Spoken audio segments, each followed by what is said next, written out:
Hello, everyone. Welcome to Doctors Making a Difference. I'm your host, Dr. Peter Crane. I'm a physician in rural Idaho where I've been in practice since 2011. Over the past couple of years, I've had the opportunity to be both a physician and a patient, and I've been so thankful for the doctors and other healthcare professionals who have helped me.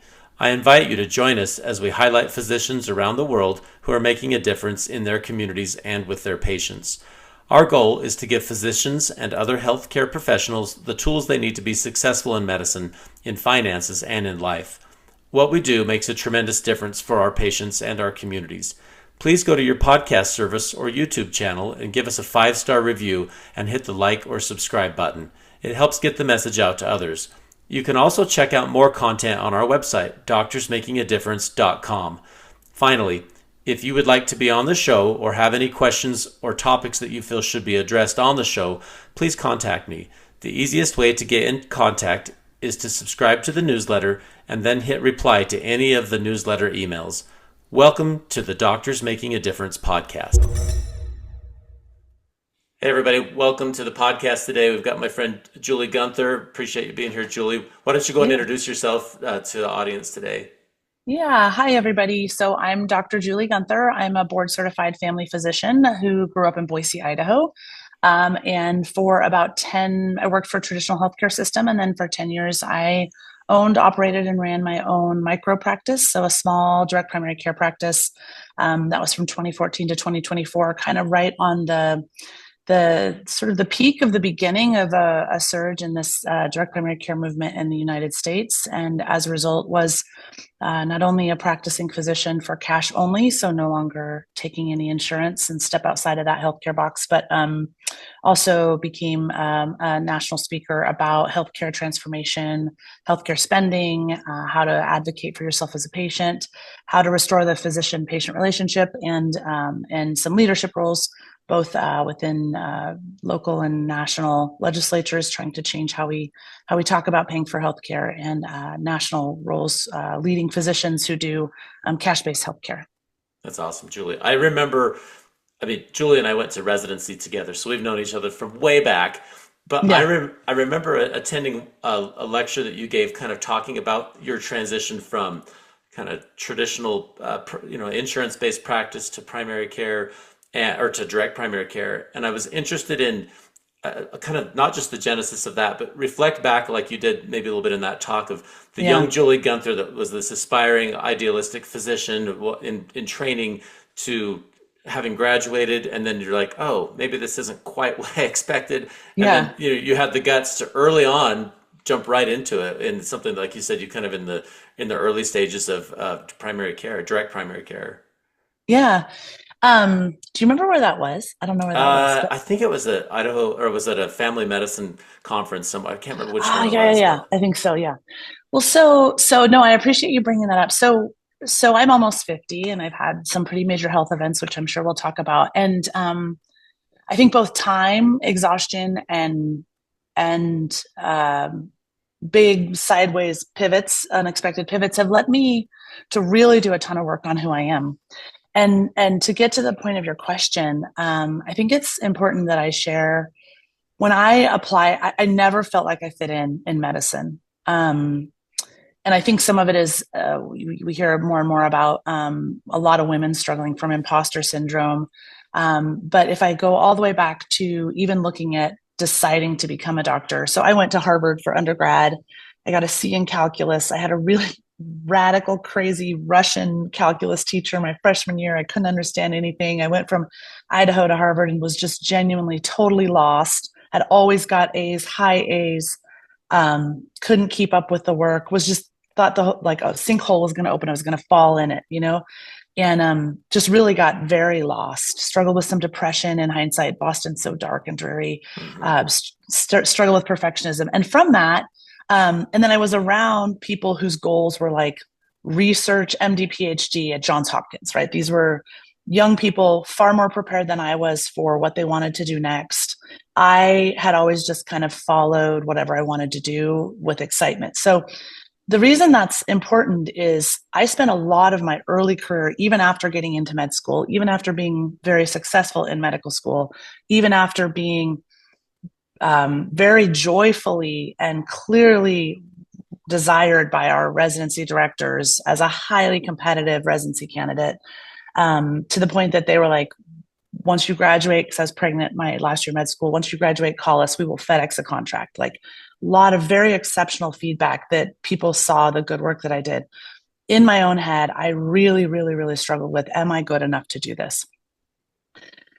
That's the downside. The upside is until recently, until the last couple of years, I never wavered in my profound passion for people and my profound belief that we individuals are agents of change, and that when we show up for something, what we do or say matters. And it's our responsibility to be honest, kind, truthful, vulnerable, and to do hard things and to try to do heavy lifting, to the point that I was really raised like with this sort of concept that if I come home at the end of the day and show my cup of energy and there's a drop, it's get back out there and until that's empty, right? And Dr. Delicia Haynes, who's a direct care doctor, taught me something about boundaries, which is we serve from our overflow, we don't serve from our cup. And that was something that's really been radical for me to work on in the last 5 to 7 years or so. But when you heard me speak, I mean, it sounds strange. I mean, I was on fire and burned for this idea that we individual physicians have the greatest skill set and the most ability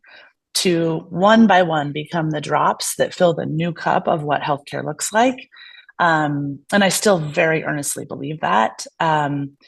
So I went from really profound questioning of my ability to be a good doctor, what that was piggybacked on what I would honor as potentially one of the clearest, most earnest callings to doctor to people. And fast forward to some transitions I had later in my own life, realizing that with some life changes and energy changes related to illness and other things, I actually did have to refocus and figure out how can I earnestly and authentically be the doctor I have such a clear view I would want for myself, and I know is the right way to doctor for me, that I sleep so restfully with such profound integrity that on this given day, I treated and cared for people in this given way. How do I do that and still not have that empty cup at the end of the day? And for me, I could not resolve that. No, which is why I departed. But I love people. I love how dumb they are. I love how predictably unpredictable they are. I love how brilliant they are. I love the gifts our patients give us through this weird transmittal of stories and energy. I love this hunt we have to play for disease to try to flush it out and eradicate it before it impacts the human. Yeah. No, I think, Julie, I'm just thinking back to what you just said. It's interesting because all of us have a sort of an origin story. And I think we all start off pretty hopeful. And I think one of the interesting things that I wanted to kind of get your comment on is most people that go to an Ivy League school have spent a lot of money and have invested a lot. And they come to the end of that and say, boy, I don't think I could become a primary care doctor because I have X number of dollars of debt and the math doesn't really work to pay that back. And then the second piece of it is, I remember I went to the University of Utah Medical School, and I remember being actively discouraged from pursuing primary care. And I'm curious, in your experience in medical school and coming out of that, how did you choose primary care? And you kind of found your center, at least at a point in your life, in kind of in that preventative primary care mode. Yeah. So Peter, is this podcast, do people see our pictures too, or just audio? No, okay. It's podcast. So I'm sitting at home today, and people can kind of see one of my 5 photo walls, right? So I'm a polymath. It took me a long time to learn that. And for people who aren't familiar with that, polymaths are, and that can seem as being sort of self-complementary. You've known me long enough, you'll probably affirm this comment. Polymaths are people who have an innate ability to be very, very good at a diverse amount of things. I've also recently, it's been suggested I have ADHD.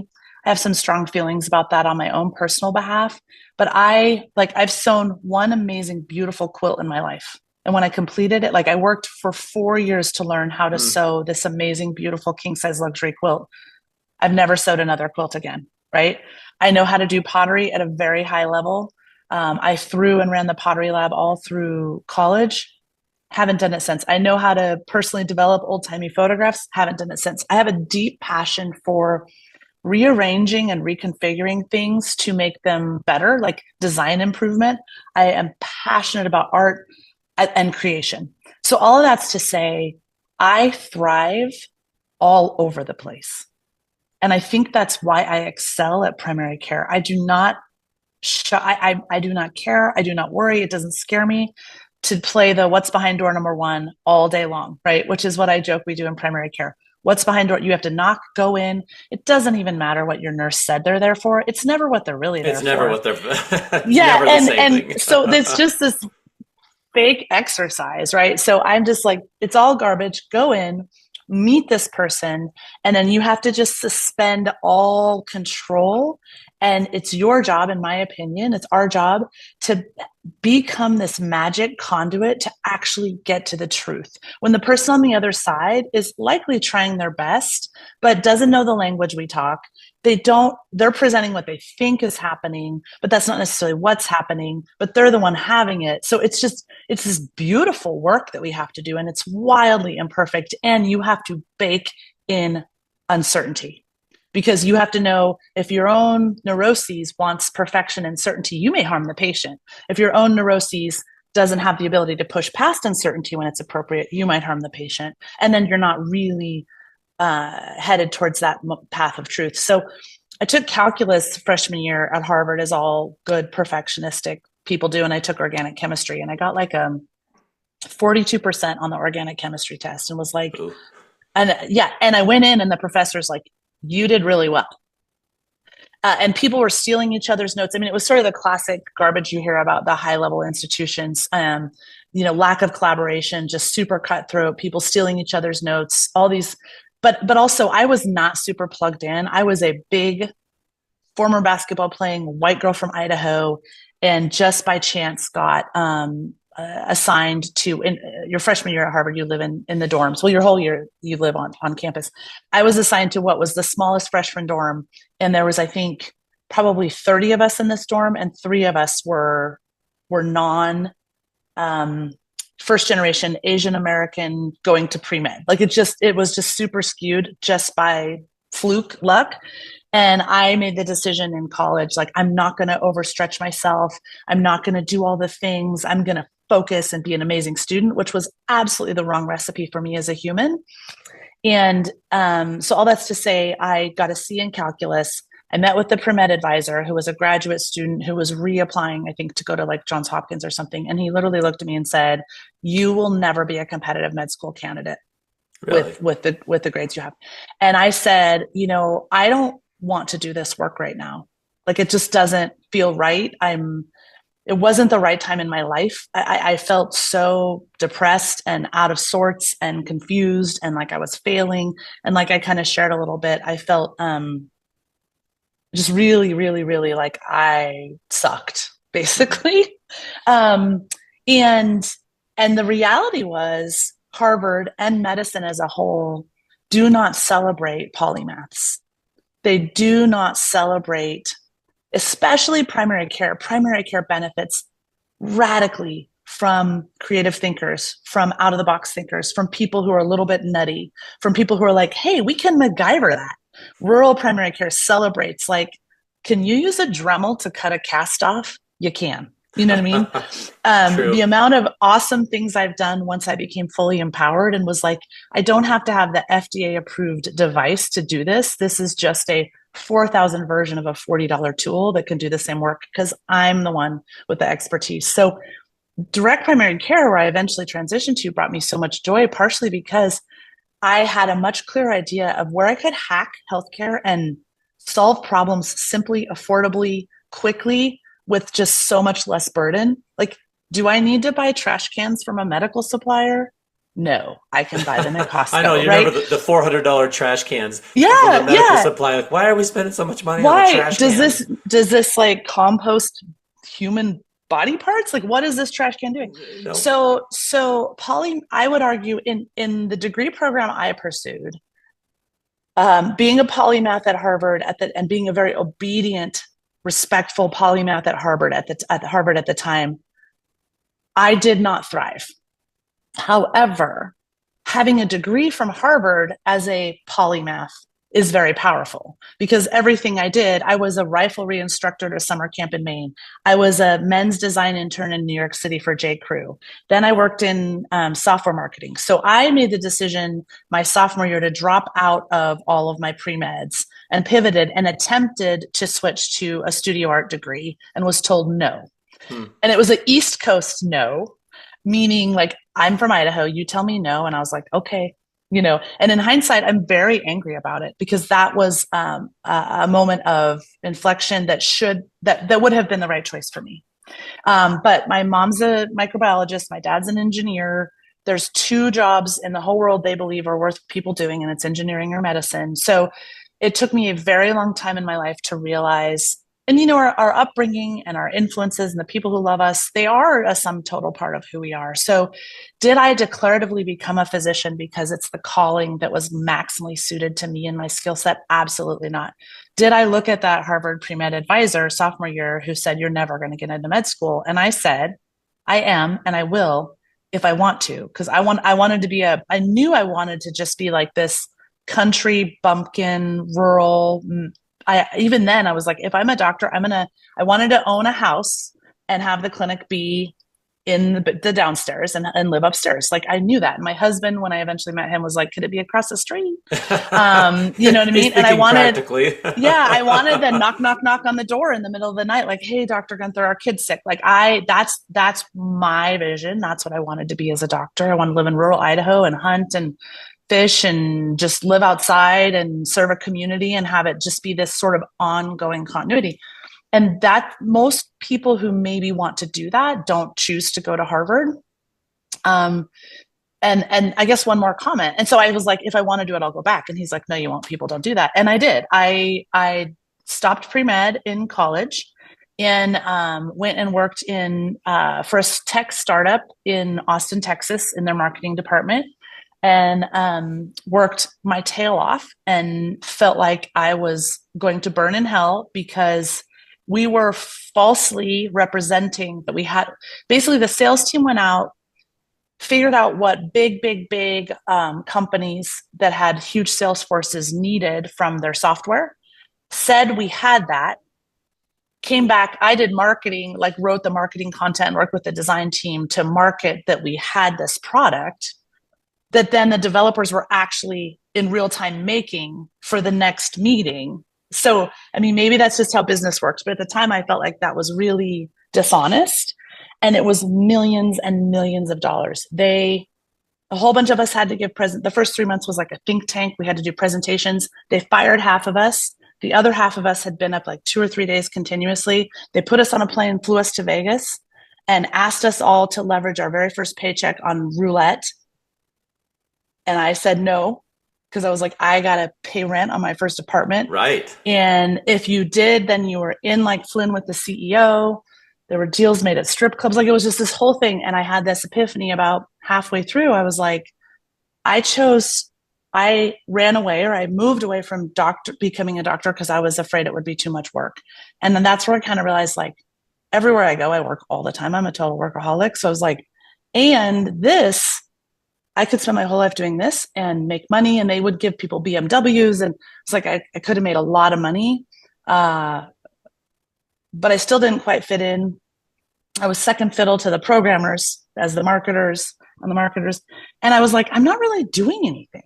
Like I'm writing about a product that doesn't exist to a company that sells cars so their sales force can be tracked. I was like, this is not life work for me. And so I applied to Vanderbilt because they had a post-baccalaureate program where you could pay them money and go take whatever you wanted. And I took all the pre-meds in 1 year.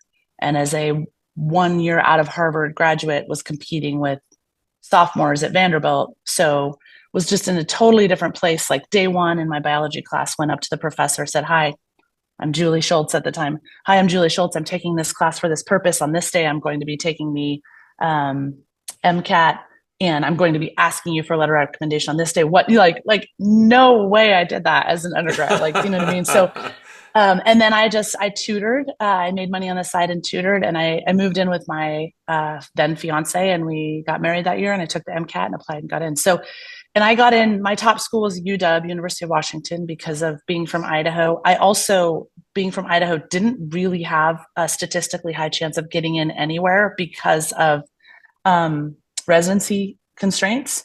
I was pretty competitive, but not insanely competitive. Like all of my pre-meds were A's eventually, right? But like, Yeah, and I'm eventually. sure Harvard helped, and I knew how to write. I tanked the first MCAT, tanked it. I prepped and prepped and prepped, and I made a mistake. I did Kaplan, and I was so scared that I wasn't going to do as well on the math and physics. Turns out I'm really good at math and physics. I just at the time, again, imposter syndrome stuff.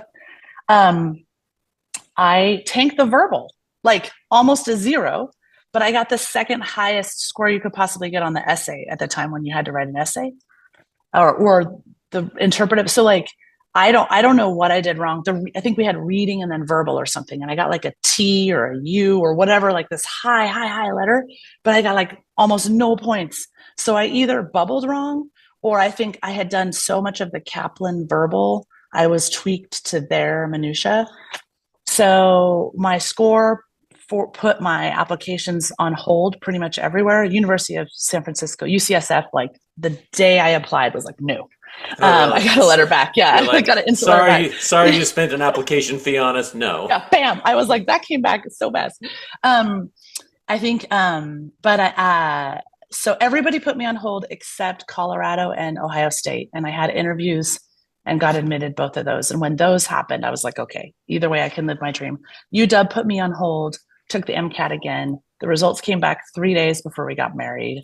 My husband was checking the mailbox to hide it from me because he said if I had a crap score, he was going to say I hadn't come back. And I was in the shower a couple days before our wedding, and he sticks the piece of paper around, and I'd rocked it because I didn't tank 30% of the score. So then I got an interview at UW, and I got it at UW. And UW at the time, I don't know if it still is, for at least a decade, if not 15 years, was the top primary care training school. So it all kind of lined up. And then I very aggressively, they said you had the opportunity to train in your home state most of the time. I had to do my first year in Idaho, second year in Seattle, and then third and fourth year, I actually had to design my own education to stay in Idaho as much as possible because it was allowed, but it hadn't really been fully done to the extent to which I wanted to do it. So Mm-hmm. I mapped out almost all my rotations in Idaho, third and fourth year. Well, it's interesting, Julie, to kind of I think reflect back on the why, and you, from what I gather, I think you would fit this idea pretty well. Your feet on the ground and your head in the clouds, and I think that fits primary care pretty well because you have to have big ideas, and we're going to save the world, and we're going to prevent every disease, and we're going to live and have the clinic down the street or across the street or in your basement, and yet you have to have your feet on the ground and be able to say like I can pass the classes, I can pass the board exams, I can do all those things to make sure that you're actually giving patients a person who's properly educated. And I appreciate you sharing your uncertainties along the way because sometimes some of the listeners on this are early stage or medical students, and it can feel like imposter syndrome, like I don't think I can ever do this. And boy, Dr. Gunther's got everything figured out. I'll bet she never made a mistake in her life, yada yada. Right. And it's Right. good for us to see like, hey, there were black eyes along the way, and I didn't have it all figured out, but I knew who I was, and I knew where I could make a difference. That's what this podcast is called: is Doctors Making a Difference. Because I mean, you found out you weren't going to do well in the business world quite as much, and or at least you weren't going to make the difference you had envisioned for your Yeah. life. And then you found it in medicine, and then eventually in primary care, which I think is pretty cool. Yeah. I appreciate that as a reflection. It's taken me the that's kind of the arc of the beginning, the arc of I wouldn't call it the end, the arc of my most recent years. It's taken me, I think the original impetus of like I need to leave. So this is gonna make me sound crazy, but I kind of am, and that's okay. My favorite artist in the whole world is Gustav Klimt. He's not alive anymore. He's a painter around the 1900s, and a lot of people know his work, The Kiss. But he was commissioned to do a series of panels for the University of Vienna, and one of those and they're huge ceiling panels. And they don't exist anymore. They were burned by the Nazis right at like the last day the Nazis were retreating from Switzerland or Germany or wherever these panels were secretly, not so secretly hidden. But one of the panels was jurisprudence, so law, philosophy, and medicina. And the Medicina panel is amazing. And I'd encourage people to Google it, Klimt, Klimt, Medicina, and then kind of go down the Google hole because it's been really excerpted. So with Klimt's work, there's a lot of visual imagery online where people have only taken a segment of the actual painting. But in the front foreground of Medicina is Hygeia, the daughter of, and I say these words wrong, I'm sure, but Asclepius, who's the god of medicine. And interesting note, as general public education for all of us in medicine, the caduceus is not the symbol of the god of medicine. Did you know that? I've heard It's that the symbol before. of Mercury. Yeah. Right. And the US, there's something about the US military uses it. So, but long story short, actually, do not put the caduceus up in your office or on your wall. Or ask for the caduceus. It's the rod of Asclepius, and it's a Yeah. single rod with a snake. Yeah, that's actually the symbol of medicine. So in the United States, we're like wrong on that one. Which when I learned that, I was like, it's so metaphorical for the whole thing, right? It's put forward. This is how it is for everyone, and then you're like, that's not even the right mythological reference. Anyway, so I was sitting in my office. I have a reprint of just the segment of Hygeia because she's standing in front of the river of humanity, and one of the early criticisms when she's turning her back on humanity, that's not what the intention of the painting is. She's standing in front with all the symbols of medicine to guard and protect humanity throughout their life. And I just love everything about this painting. Anyway, long story short, I was sitting in my office. I promised not doing any drugs, not having any weird moments, just sitting there, just kind of reflecting. And I had this just overwhelming energy moment of like, we're good. Like, I'm looking at her, she's looking at me. She's like, we are good. And at the time, I was passionately practicing direct primary care, fighting with the healthcare system to advocate for my patients to get high quality care, begging the ER to properly admit people, and so angry about my own healthcare,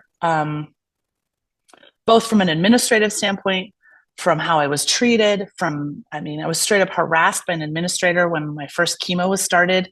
While I was the acting medical director of that hospital's hospice, I'm like, I'm on your med staff. Like, I'm the head of your hospice and you're threatening me. It was bizarre, like bizarre. Anyway, so that was maybe 6 to 7 years ago, but it was just this very powerful moment of like release. And it took me a very long time to then get to a place where I figured out what I needed to do for me, and I was able to do it. And so in October of 23, I sold my direct primary care practice to a colleague and an awesome doctor who's just at a different phase in his career and still really passionately pushing the needle forward in direct patient care.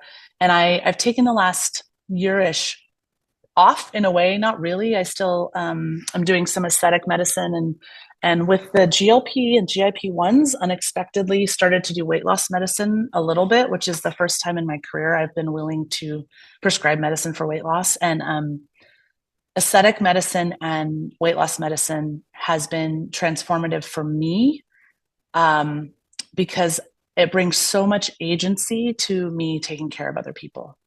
And my advice for everyone that does what we do is, and it took me a long time to find this, is like, there's a way to serve people incredibly. But I had this shift, and I finally found out how to practice this mantra, which is, I am not going to work harder than you are. Which if you had told me that 10 or 15 years ago, I would feel like, well, some people, like, people don't understand, or they don't know a heart attack could kill them, and they don't know, and we have the burden of knowledge, and I'm privileged, and if I have the energy, or I'm young, I should serve, I should lift, like, do all the heavy lifting, right? My analogy was, if people have their life and their history and their health and all their stuff, it's this big backpack of stuff. The way I practiced for so long was, let me carry that for you. And even metaphorically, I would be like, you want that flag on top of the hill? and your foot hurts, I will go get it because I can. And when I had my own illness and lost a lot of bandwidth, I started to have to set boundaries I didn't want to set around what I could or could. I hate the word boundaries still, by the way. But I don't know what finally clicked for me was this idea of like checking in as I serve others on like, are they willing to do the work here? And I also mean, are they willing to pay you for your services? Are they willing to treat you with respect? Are they willing to show up for their visits? Are they willing to work with you in a partnership, which is if you say, hey, I'll have your pathology results back in a week. And I started to change my practice in a lot of ways. Hey, I'm going to, take them all off. Have the pathology back in a week. If you don't hear from me, you need to call me. Like shared accountability, not this like, you never called me about my results. I really transitioned to, I'm sick and I need in today, right? I'm so sorry. I don't have an opening before. And so I need but it sounds like you are sick. Tell me a little more about it. Blah, blah, blah. Yeah, I would love to see you. I need to listen to your lungs. I don't have that opening today. Will you please I need you to go to urgent care versus I'll just add him on, call my husband. I'm not going to be home. I'm going to stay until the work is done and the work's coming forward like a deluge, right? So I just really transitioned. The other example, I need to see Dr. Gunther this week. I'm going on a vacation. I'm going out of town, which people don't always disclose. I need to come in, and you look and they no-showed their visit last week or whatever. No, right. But I need to come in. And I've just transitioned to, I'm willing to see you during my lunch hour tomorrow at 2:00. Well, I can't do that. That's the opening I have. Okay, I'll make it work. And like, until I got really tired, I continued to work harder than my patients on a lot of these administrative things. I took care of people years beyond them actually paying me. And the payment isn't about money, it's about value and respect. It's about saying, and what I saw in direct care sometimes is I would offer to patients who are in financial hardship. Like I had a lady who cleaned houses, right? And she's like, I'm sorry, we've had some financial hardship. I can't pay my direct care fees, which were low, but low is relative, right? And I said, well, I don't have anyone to clean the clinic right now. My nurse and I clean the clinic. And she was like, oh yeah, uh-huh. Right. And then I had people, take the hint. Tick. And then I had someone say, Dr. Gunther, we love you. I was taking care of a family. And she's a photographer. And I was fairly new. My clinic was fairly new and I didn't have any art up. And she was like, could we trade? Could I bring you 2 very large photographs for these walls in exchange for a year of care? And I was like, that'd be amazing. Never brought photographs, got care. So I don't think people are malintended. I think people think doctors are just fine. I think they think we are living a high life. I think they think we're healthy and happy and restored and capable. And I think people think we have these romantic, perfect lives. And I think our patients can forget we're human. It's not really their job to remember that we're human, right? We're not their friends. They're people we care very deeply about and maybe even love. And I think we think more about them than they do about us beyond measure. I think we care far more about our patients than they do about us because we are an agent for an end result for them. People come in our office 10, 20, 30, 60 minutes a couple times a year. And then the second they leave, they're on the phone to their next thing. We're thinking about them, following up, double checking, filling meds. So a powerful thing for me was to recognize like, it's okay if my patients don't value or care about me the way I want to be cared about or valued, because that's the gig. But it's not about me. People aren't behaving this way to harm me. It's just that I'm not super relevant in my patient's life. And I'm sure some of my patients, if they heard this, would be like, oh my God, Dr. Gunther, that's not true. But I think we live in so much worry, stress, thought, and I don't think our patients think we need gratitude and we need them to pay their bill and we need them to show up on time and we need them to help us help them kind of a thing. And I'm probably speaking to the choir to a certain extent. And then for the active physicians who are like, what is she talking about? One of the things I wanted to make sure I said today is I think one of the absolute leading causes of burnout, the leading cause of burnout in our profession is how we treat each other. So having sold my practice to a male provider who's really compassionate and really lovely and really funny and just a great human, but watching kind of the hatchet come to certain sort of unspoken contractual relationships I had with patients that were just not a great fit for his expectations or his business model, the way he functions his business, has let me reflect on the business I built extracted a lot from me. We all have a different patient population, and it's an interesting cultivation of, if you or I were on ZocDoc or something, I don't know if you've seen these profiles. They have like, hi, I'm Dr. Julie, and people can scroll and then pick who they think they're going to like, right? People Right. are going to pick you, and the people who are going to pick me are not the same people. And so from the moment you or I walk into that room, there's already been an odd self-selection that is not within our control of type of person. And then depending on how we behave, these people refer their friends, blah, blah, blah, right? So you are not doing the same work I am doing. When you go in an office, you go in a room and take care of someone with hypertension, and I go in a room and take care of someone with hypertension. We are not doing the same thing for innumerable reasons that you, I'm sure, understand about Right. sort of just so to then assume that our day is the same, our burden's the same, this does to our gender differences, education differences, home expectation differences, right? Money management differences, how you and I, what we do on the weekend, how we take care of ourselves, health issues, right? Nothing extrinsic. I'm not even talking about that. I am talking about when you go to work on a Monday and I go to work on a Monday and we both go in at 8 and come home at 5, which you and I both know is not real. That's not real at all. Yeah, there's a series of decisions you and I can make that might make our day similar. But the way we're treated, the expectations people have of us are radically different. I would contend women and men on par have to navigate those things differently. And I'm going to say something probably really controversial, but I'm going to say it. Men have a much, much easier gig in primary care than women, like radically easier, because men generally want to see men, not always. Women generally want to see women. And for most of your listeners, if you thought about who's the chatty Cathy in your relationship, it's usually the woman if you're in a heteronormative relationship or a heterosexual relationship.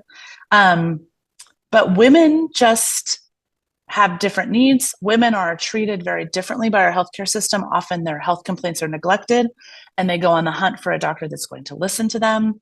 Women, we know, are the drivers of healthcare decision making. Most of the time, women are the ones who schedule children. Most of the time, women are the ones who are caring for aging parents. So when you take care of a lot of women in a healthcare system designed largely with data that mostly is aggregated around what happens when we give this medicine to men, it's a whole different bag of worms. So I just say that simply because I would love to see our profession grow in a profound amount of empathy and grace for each other. Because what I see over and over and over again is our colleagues are the first ones. I just feel like there's this overwhelming culture of don't step out of the box, don't step out of line. And that may be my own issues from way back when, but I still to this day had this overwhelming sense that all of a sudden one day I'm not going to be allowed to be a doctor anymore because they're going to come for me. And I don't know if you feel that. I don't know if other doctors feel that, but that on top of everything else wore me out beyond measure. And I don't think I have some really amazing positive collegial relationships, but when I stepped out and started doing direct care, it was very clear to me that the vast majority of my colleagues were on the watch for both, is she going to succeed? And,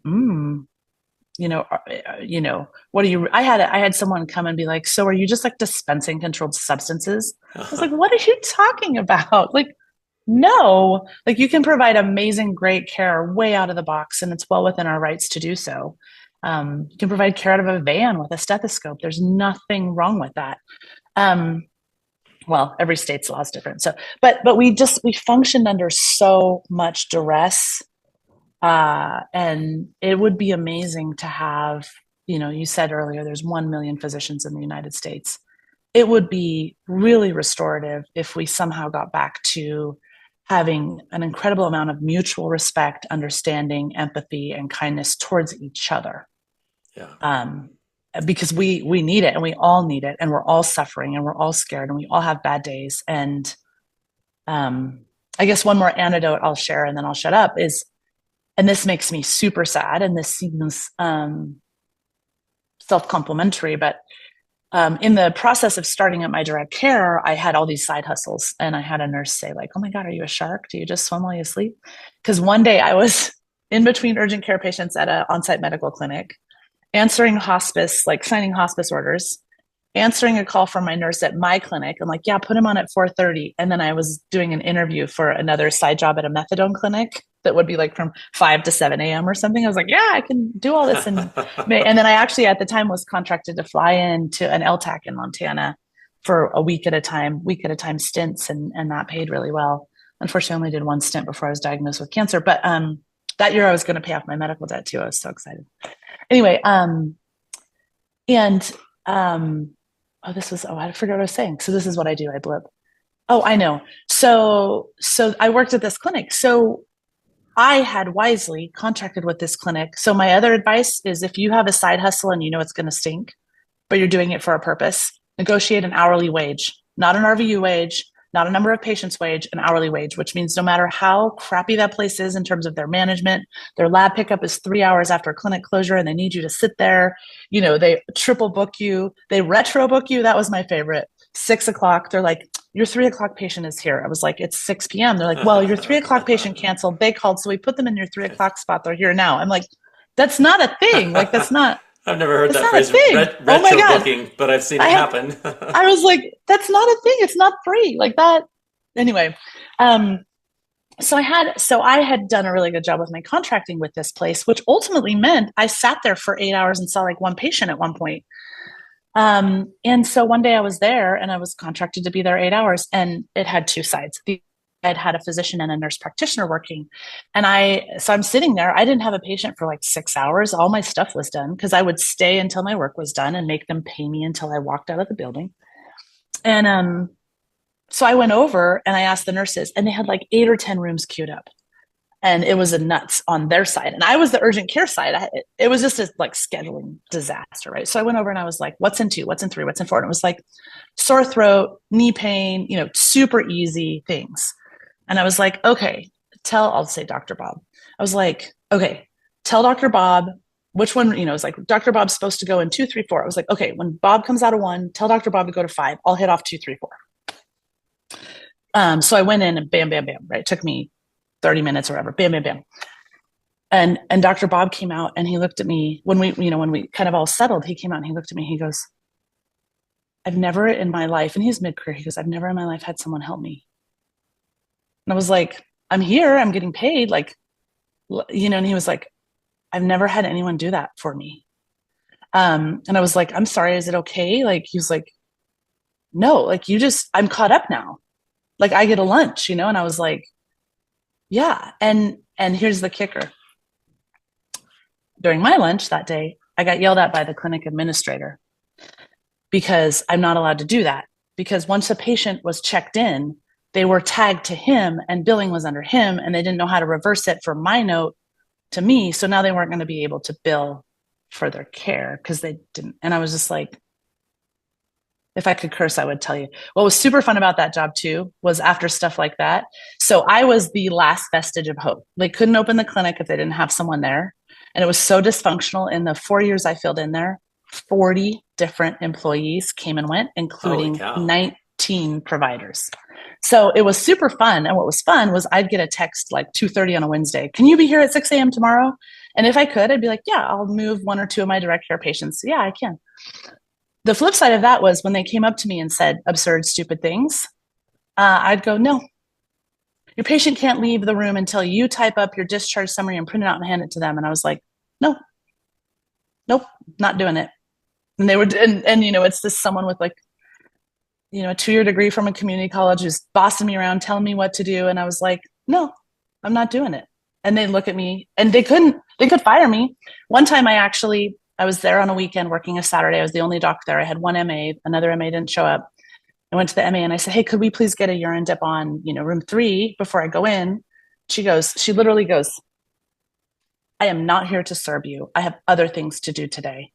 And I just said, well, okay. And I got my bag and I left. And Hmm. she chased me out in the parking lot. And she said, what are you doing? What are you doing? You can't leave. And I said, yeah, I can. She goes, well, we've got a patient in there. Again, it was quick care, right? So these aren't like super. We got a patient in there and I have to close the clinic and call everyone and cancel them if you're not here. And I said, that is my point. Would you like to work with me today? Or would you like to call the manager and tell them you have no doctor today? So, what I learned from that, though, we have lost so much power and we are so afraid.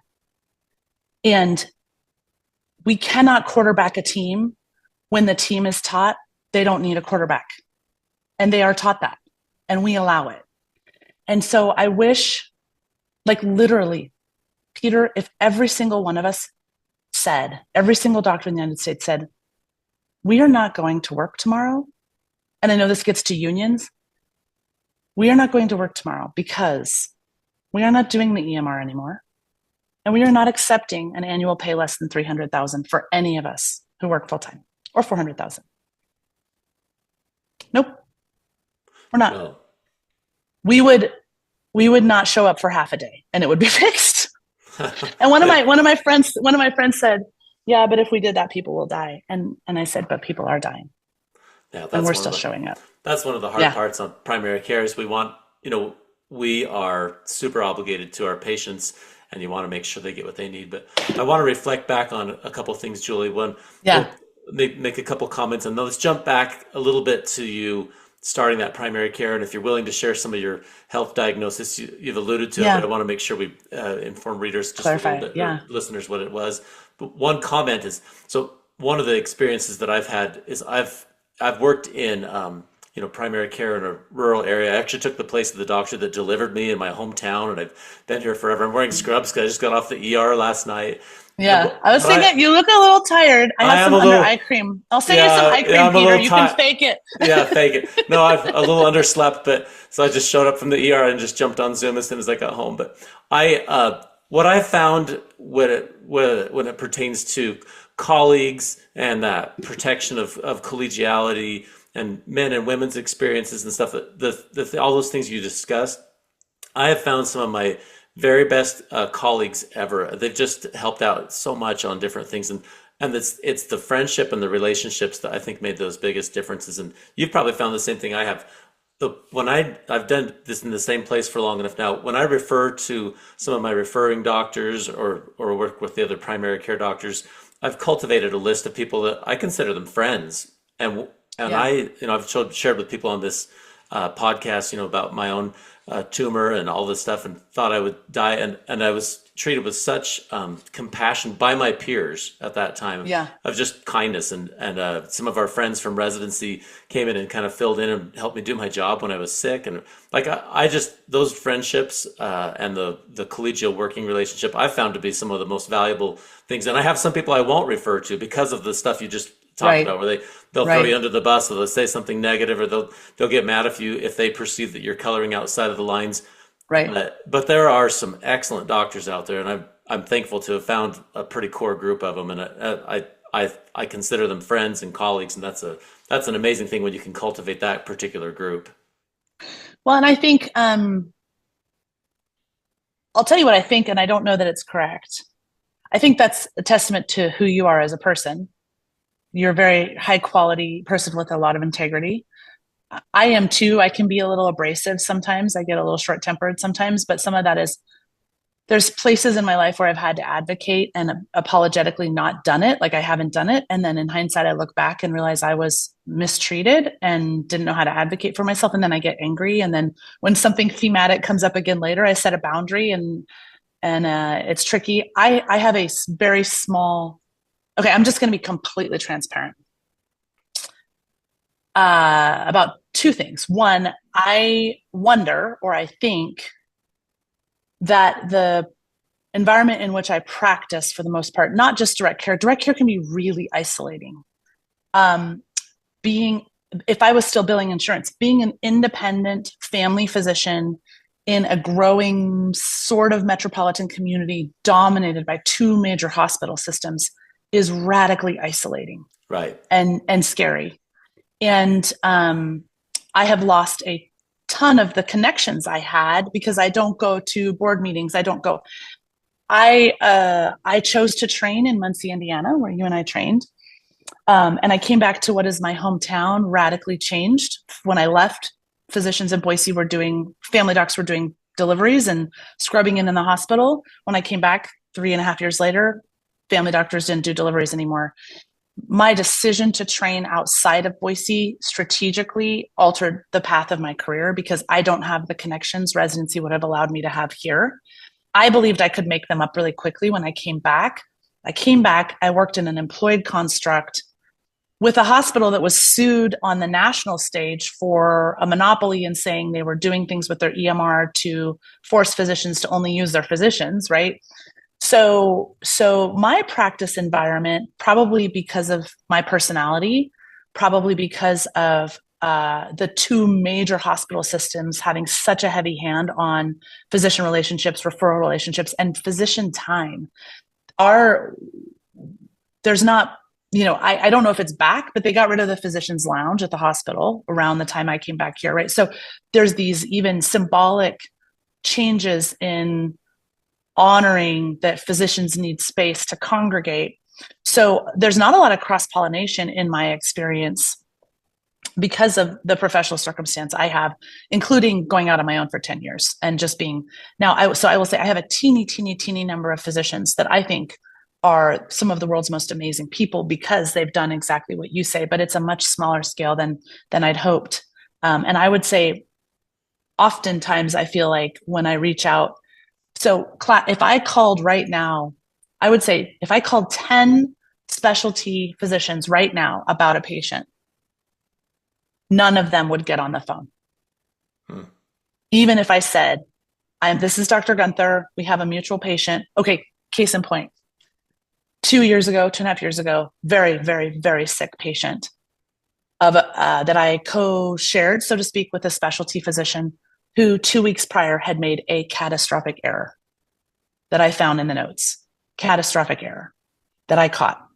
And his notes needed amend to be correct. And I felt strongly that him seeing the patient directly was an opportunity to kind of like wrap everything up and move forward in a way that was very protective of the circumstances that had happened. Happy to say moving forward, the patient, 2 years later, patient is okay now, but just catastrophic error that almost led to the patient dying. And anyway, called, asked, I said, this is extremely important. I need to speak to so-and-so. And this is a doctor I've worked with in the past.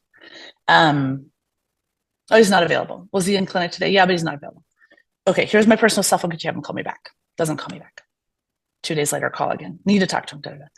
The fourth time I called, I finally said, may I speak with his nurse? He gets on, and it's only his nurse. And I said, I am calling because on this date, he said this and diagnosed this and did this. And he almost killed this patient who called me that night. And I saw her, in the middle of the da, da, da, da. I'm calling to help him protect himself because they told me they are considering legal action. I have never spoken with that physician.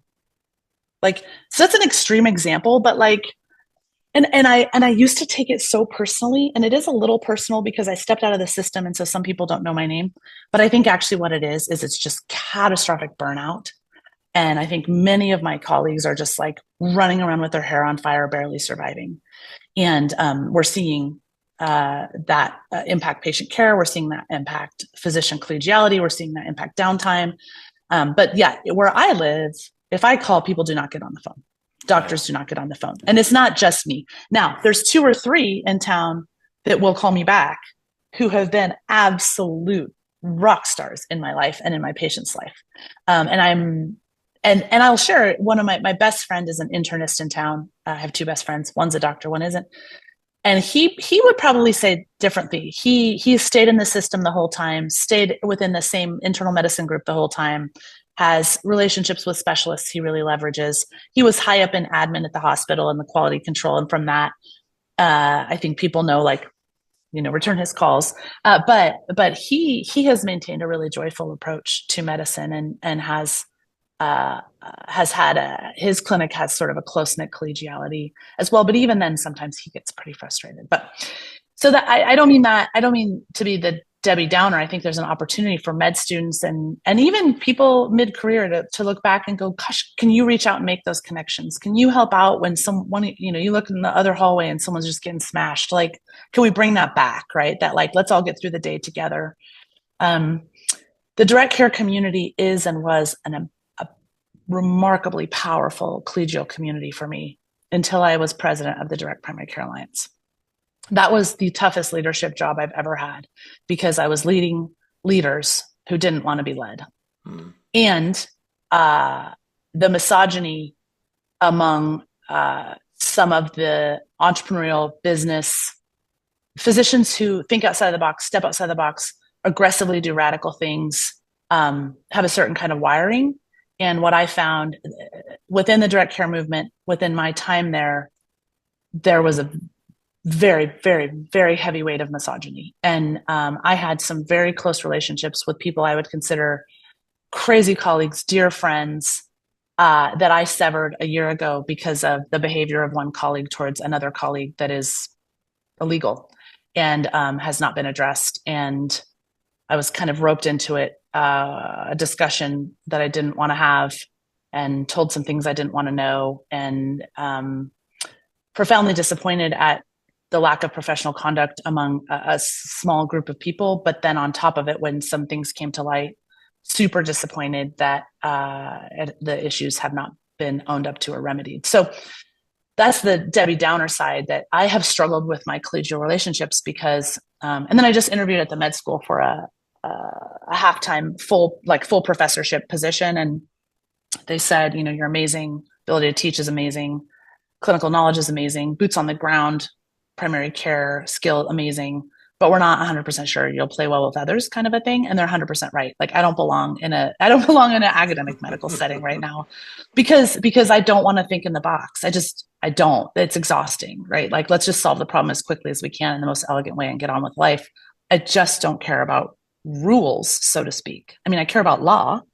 I care about doing things right. But if the rules encumber the ability to get the work done, I struggle profoundly. And an academic medical setting is full of rules. So they're not wrong, but it's just an interesting testament to thematic for me, which is, yeah, I can do the work. I can do it really, really, really well. But I give administrative people hell. Yeah. Well, I'm just thinking, Julie, one of the, as I reflect on this, one of the things that you mentioned that I resonate with is I feel like physicians have given up their power, and certainly big fish, small pond, or small fish, big pond.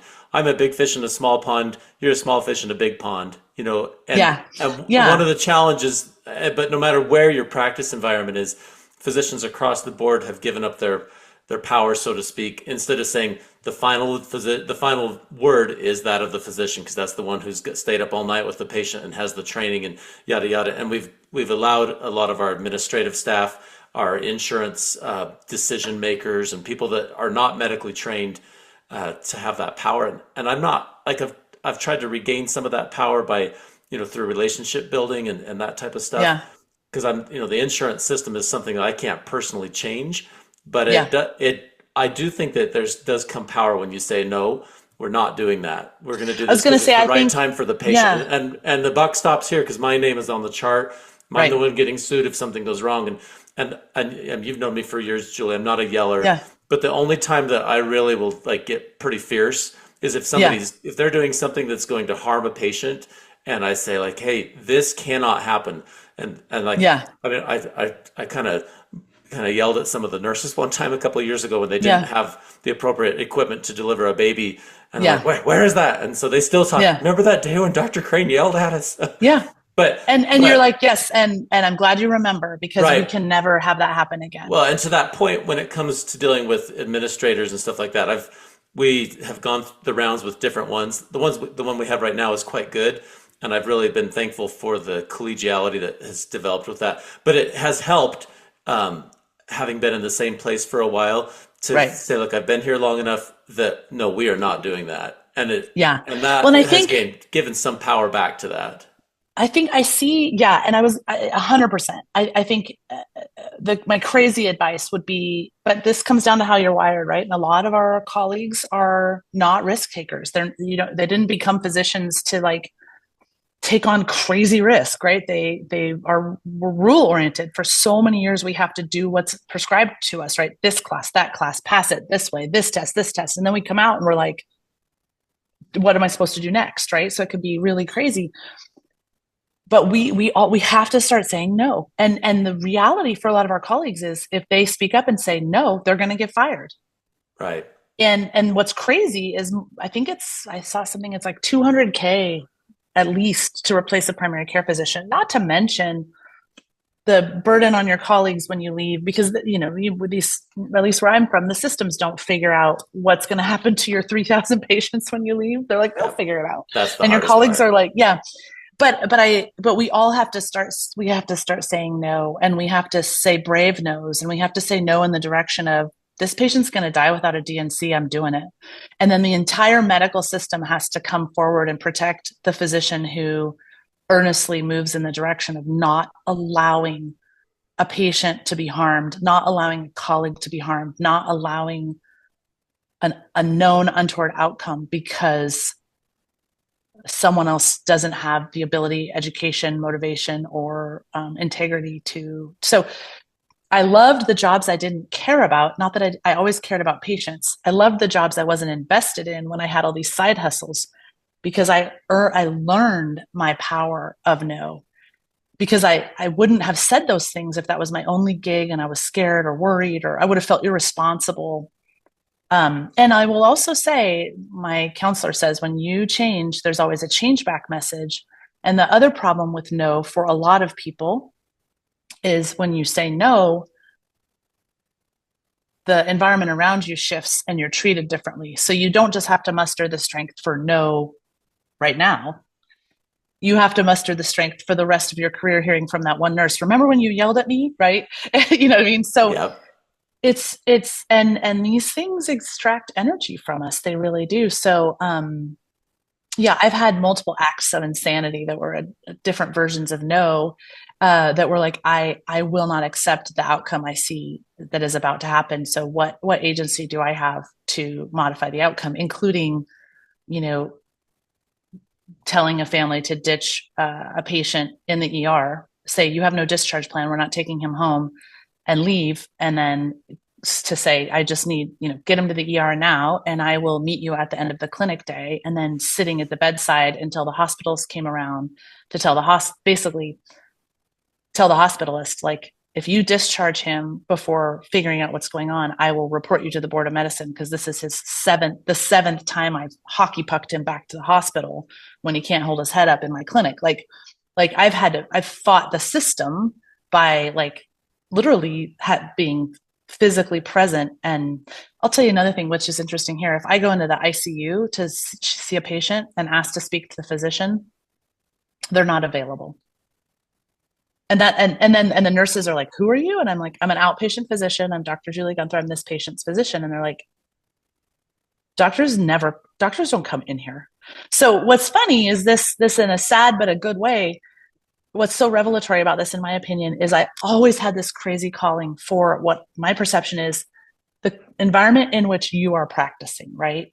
Because my guess is if you walked into the ICU now and no one knew who you were, but you had your white coat on, and you said, I'm Dr. Peter Crane, the gentleman in room 4 is my patient, you would be treated as a physician, right? Like it'd be Well, like, I would oh, hope the so. doctor's Ideally, if it's somebody I've worked with for years, they'd be like, "Oh yeah, well, Dr. Crane sends yeah, us somebody every 2 months." yeah, But yeah. no, but But I think some of this is the like bigger city medicine, and I again, we all have such different constraints, different practice environments, not just what we intrinsically being, but what's extrinsically going on and the forces that are there. But I would like to say, after being sort of a downer here, I can't. Shirley Lamontia said this once, and Shirley, there's two. With all respect to you, because I didn't practice with you a ton, but you, Aaron Brown, Jeremy Haymore, like some of us that train together are some of the people I trained with. I won't throw myself in this bucket necessarily. The most profoundly gifted humans and physicians I've ever met. Like if I could construct my own, I'm about to cry. If I could construct my own doctors, like if I was like, who would be my ER doctor? Who would be my family doctor? Who would be my oncologist? Even though they're not an oncologist, right? My doctors would be made up of people from Ball Memorial Family Medicine Residency that we trained with. We trained with some awesome folks, didn't we? Yeah, and one of the absolute, and Dr. Hedmark, who's my dear friend here, who I went to med school with. Like, I know the doctors that I want to doctor me. Unfortunately, most of them aren't. I can't round out everything I need, right? I don't have an endocrinologist and a surgeon. And Shirley LaMantia, Dr. LaMantia, I just remember in residency, hands down, one of the most passionate, gifted, grit-laden physicians. I've never seen someone so uncompromising in their dedication to their patients and how they're going to take care of them. And we met up a couple years after residency, and she said to me, and I'll never forget it. She said, people ask me all the time, am I glad I became a doctor? Like, would I rather do something else? And she goes, I don't know if I'm glad, and I don't know if I want to do anything else. What she said, she goes, and her answer was, she could never comment on if she was super glad, but she was able to comment, and I'm not doing her justice. She was able to comment that, like, there's nothing else she would have chosen, right? Like, it was like, I don't know if this was the best choice for me, but there's nothing else I clearly would have picked. And it was this interesting way, and I didn't do it justice, but this interesting, I like to call it like the upside down. It was this interesting upside down of how to think about choosing to become a doctor. And I can focus on what being a doctor has taken from me. I can focus on the hard parts and the negative and the challenges and the things that don't meet my expectations for what I believe this work should be or should give back to sustain me to do it the way I do it. But the last couple of years, what I've reflected on is actually what it's given me. And it's given me such a profound sense of purpose. I don't think I would have the confidence of self that I have had I not done this work. I would not have the ability to enter any space anywhere in the world and connect with people and talk to people. I wouldn't be so empowered in my infinite curiosity. Like, when I see someone apologize for asking questions, or in my kids or my husband or social connections, we go into a restaurant and they're like, I'm just like, hey, I like your shirt. How are you? Who are you? Where are you from? Like, and people comment over and over again that I just connect with people everywhere I go. It's weird to say. I just have, there's a skill set that is fundamentally who I am, that is from doing this work.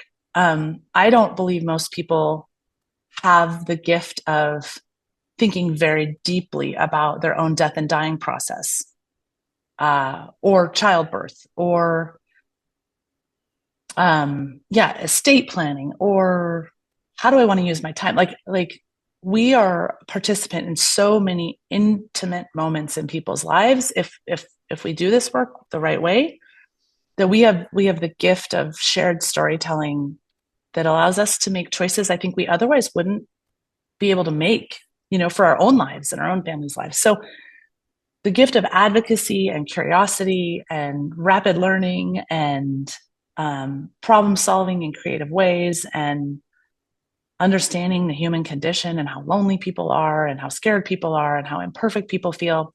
Anyway, I have fundamentally been transformed through doing this work. And I think my life right now, even if I never come back to primary care, my life right now has been so profoundly enriched through the years of doing this work. So, gosh, am I glad I made this choice? My answer is simply, I can't fathom having made any other choice. But I shared with you, I was diagnosed with breast cancer when I was 40. I can't do anything simply. I got to do everything like it's on fire. That's And a good so, comment, Julie. Ever since yeah, I've known you, I've thought that Julie, she is going to do everything. She's going to get it all done. yeah. Well, we had a colleague in residency who was very abusive to me verbally. In hindsight, his conduct probably wouldn't stand up. I mean, he had a very long name with lots of letters in it. Um, and we, as a residency population, had a super, super, super sick patient that I took on. And I'll never forget or forgive him for this because it's added to me second guessing my passion for difficult things. But he said to me, "Yep, there's Gunther. When the ship's on fire and it's capsizing and drowning and all the rats are jumping off, she always jumps on."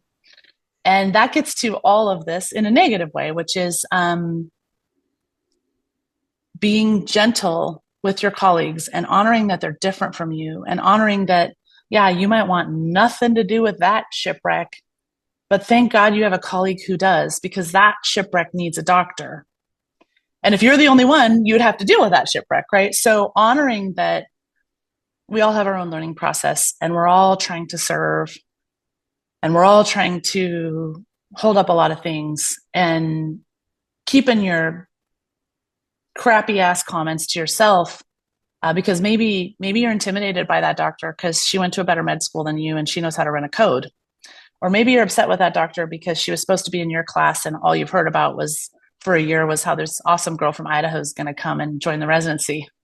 Um, maybe you've got your own stuff to deal with, but I think if we can all back off and try to honor that we're all trying to show up to do really difficult work and care for ourselves and care for each other and care for patients. And the more heavy lifting your colleague does, the less heavy lifting you might have to do, right? So anyway, but my new mantra, Peter, is you can't have the warmth without the fire. So you want to put out my fire, you're going to be pretty cold. No, And see, I love it. Though, you can't have the magic without the mess either. So that's right. I bring magic, and a lot of people complain about the mess, but No, but you can speak as a primary care doctor. You can speak having gone through a cancer diagnosis. You can speak for having been a patient advocate, and you can speak for having been a friend. And when you find people other colleagues who have gone through hard times, I know you've been there, Julie, and that makes a big difference. And I think on those things, those are still in my life the most enriching things. Like I said before, when I think back, I told you this story. Maybe I can't remember if I shared it on the podcast. I don't remember if I told you, but when I had that tumor, and I've shared with podcast listeners before, so two of my friends from residency, Dr. Brinkerhoff, Dr. Hopwright, found out about it, and like out of the blue, each of them individually, without knowing the other one had done it, called me and said, "Hey, Peter, do you need us to come do your job? Because I'm in a small town." yeah, Like there was no, and they both, yeah, one was Alaska, one was in Virginia, and both of them said, "We will just come. We will come," yeah, and they did. They dropped yeah, everything for 2 months, and they just came and did my job, and there was it kind of made all the difference to me, and I felt like yeah. it was a blessing from heaven, because they had just happened to have their lives set up in just such a way at that moment that they called and said, "Hey, we'll come do it," and they did, and I didn't worry 1 minute about my patients No, because they took care of it. well, and that, like, I get chills in like a good way, It's pretty and cool. yeah, absolutely. And you and I know, I think you and I know, like, there's probably 10 or 15 more people we train with who would do that. Absolutely. But the magic is those two saw it and came out. The reality is, now this is where I have my edge. Your community should be thanking them and understanding what just happened, because the reality is, I would love to see a world where you could have tapped out for 3 months, 6 months, whatever you need, and the world understands. They got to figure it out, right? Because Right. what's Well, and funny, they did. We had already yeah, lost one but of our doctors, and so we left yeah, it, and so we would have left it in with not enough doctors, no other doctors in my clinic, and we're an hour and a half from any other like medical center. And so for some of yeah, our older folks, it would have been a big a challenge had they big not. no, it would have been a challenge. And the reality is, though, that's a little bit of what we're starting to look at, right? I have patients and I have family. I have patients who still reach out to me. I'm not their primary care doctor anymore, but people are like, what am I supposed to do? I can't get in. I can't like. I really hope we don't get to a point of total crisis, but I also kind of think until individual patients, so to speak, can't get their health needs met, the average run-of-the-mill person is not going to understand what you and I are talking about when we say, like, how do we restore physicians? How do we encourage physicians? How do we keep people in the game? How do we inspire people to do this work? How do we make this something that really is work that capable people can and want to do their whole life? Right. And physicians have to be able to step off. They have to be able to have life moments. They have to be able to take care of themselves. We need a system that has the ability to protect the physician in a way that the physician is able to be restored in the process of the challenges of this work, right? Right. Well, And I yeah. So and I don't mean that in like a dark way, but I left primary care for a number of deeply personal reasons, and I left it largely because when I had cancer, this is awesome.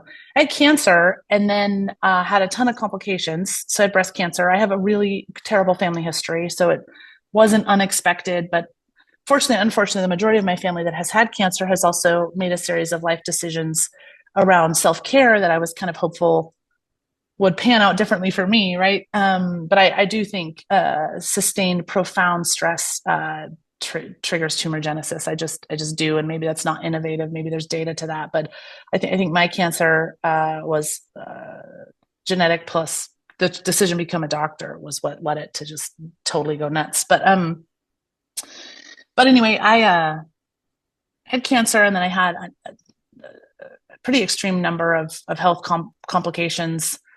You know, two surgeries and two huge surgeries in 1 year, and multiple hospitalizations. Anyway, and then right after that, it turns out I had hyperparathyroidism. Right after I finished my radiation, which went undiagnosed for 2 years, and I was traveling around the country periodically giving speeches and trying to advocate for direct primary care. And if I stayed up late, had more than one glass of wine, like 2 glasses of wine, the same day as an airplane flight, I'd wake up in the middle of the night with like an ice pick headache and throw up all night. And I have migraines. And so I was like, these are atypical migraines.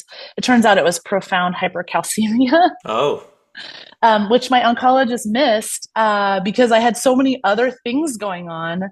My slightly elevated calcium went undiagnosed. So then anyway, so I just had this like, and then I tripped and ruptured, my meniscus. Anyway, I just had like bam, bam, bam, bam. So, and in the process was still holding up a direct primary care practice that I shared with a nurse practitioner, a PA, and but what happened fundamentally was it was like I moved from like a car with a 50-gallon tank to a car with a 20-gallon tank, but the gas stations are still spaced really far apart.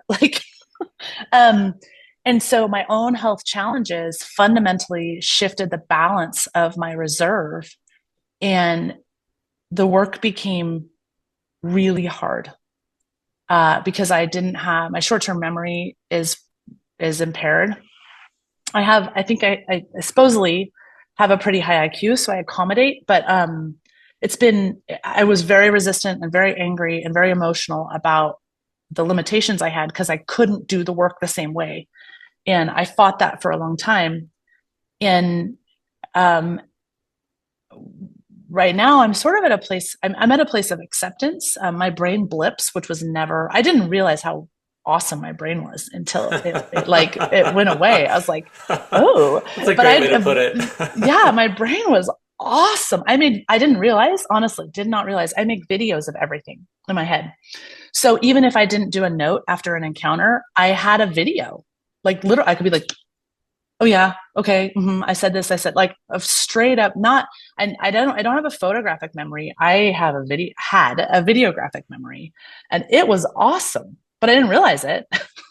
I didn't realize that like being able to do a note 2 days later from, and be like, oh yeah, okay, like I didn't realize that isn't a thing. I didn't realize that when you review labs, you see a patient on a Wednesday, you do your encounter, you order labs. I rarely had to re-access the note when I reviewed labs. I'd reviewed labs and remember exactly why I ordered everything and I can visually see, like if I did a cervix exam, this is going to scare people. Like 3 years ago, 3 years is too much, but when we were doing pap smears every year, like when I did a pap smear, I could remember what that person looked like a year prior. But it's not like I could be walking around Cabela's and be like, hi, and then remember this person's anatomy, right? But if I'd seen it before, I remembered it. And so I lost all of that. I lost all of it. And I don't have it back still. So what that meant is my stress went through the roof. My fear of making a mistake went through the roof.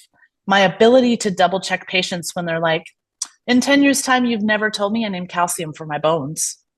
I couldn't be like, oh my gosh, yes. Remember we talked about it for an hour last spring? Like, gone.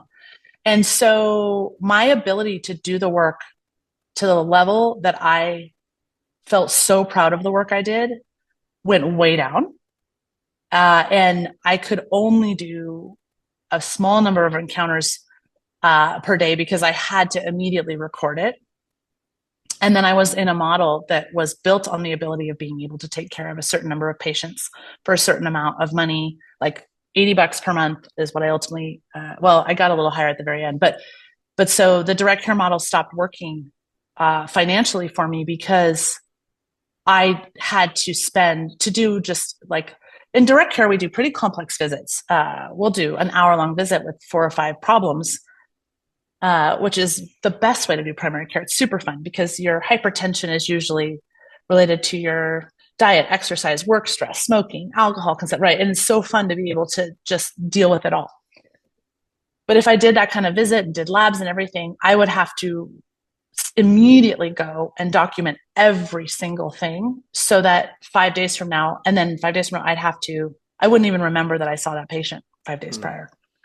So I could front and center, I'm highly functional. Front and center, I can diagnose like a mad woman, like face to face right now, actively thinking I can answer questions, come up with everything.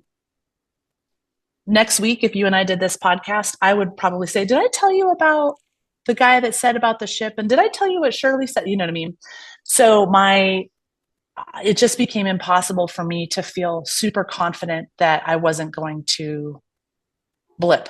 And that blip made me have anxiety and insomnia and not trust my ability to do the work with precision. And while that's sad, what's interesting is until I lost my workflow, I couldn't have told you what my workflow was. You know what I mean? Until I lost it, people say, oh, being a doctor is so hard. It's so complex. It's da da da da da. Yeah.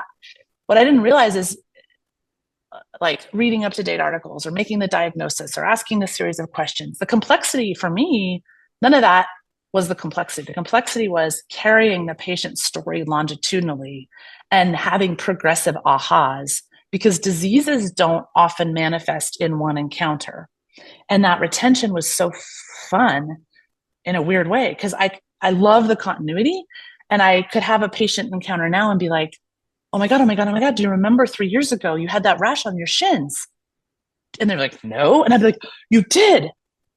That was, or like, do you remember that thing you had on your face? And we thought it was fungus, but now you have joint pain really early. And I bet you have lupus. And I'd figure stuff out. And patients would be like, and my brain would, but in primary care, the story does not reveal itself instantaneously. And this is where urgent care so impairs the potential earlier diagnostic ability, not because the urgent care doctors are doing anything wrong, but because the splinter in your fingernail is early psoriatic arthritis, which you go, yeah, maybe I slammed it in the door. I don't know. And that's the art of medicine. But the art of medicine plays out if you can get the whole story, and patients never give you the whole story because the story evolves slowly, right? So, and then we see higher amounts of connective tissue rheumatologic diseases in women. And then women just get branded that they're crazy when they're like, they have all this weird stuff, right? So I loved putting it all together and I lost the ability to put it all together in under, 40 hours of note review because my brain can't retain a story. I also was functioning in a model that was designed to be deeply personalized and in a situation where periodically people would walk in and I'd have to just openly say, have we met? And the answer might be no. Or the answer might be, yeah, I was here for an hour last week. Right. And that was not only terrifying, but like, how do you do that? You fake it and you've never met them. That's a problem. You fake it and you have met them. That's a problem. So I hated it. I hated it. and lots of stress, anger, frustration, tears.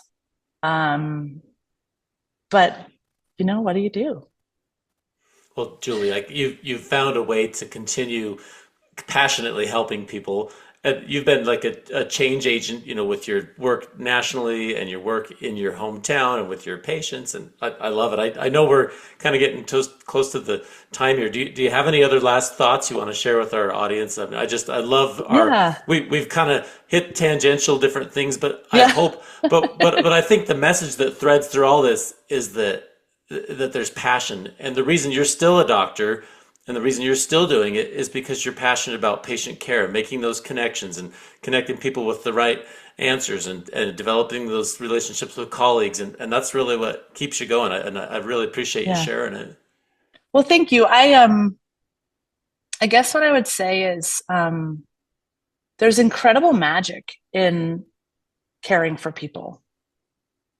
Um, but you have to, and you're going to be better at it if you work on caring for yourself. And I don't mean laying in the grass looking at the sky with 10 minutes of yoga. I mean working very hard to become deeply authentic where and what you are, and then recognizing that that's not a fixed thing.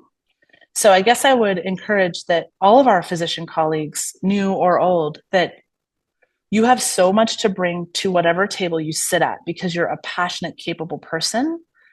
If the table you're at right now is no longer serves you, it doesn't mean you don't have purpose. It doesn't mean you can't come back to it. It doesn't mean you can't find another table. It doesn't mean you can't serve. You can leave medicine as you know it and still robustly serve others. You can leave medicine as you know it, and it will be there for you when you need to come back. I had so much fear and fixed thinking that if I quit primary care, I'm done. And what I realized is I needed to quit primary care right now to make room and space for myself. And if I come back to it, it will be much more meant to be and it will look differently, but that I couldn't continue to move forward with the toolbox I had. And the work I was doing did not allow me to discover a different toolbox, right? So, and then I guess I would also say that it's going to sound weird, like it's going to sound weird, but the simple version is you can't save everyone. It doesn't mean you don't try, but people are all on their own journey and they also have to maybe come back. So, like,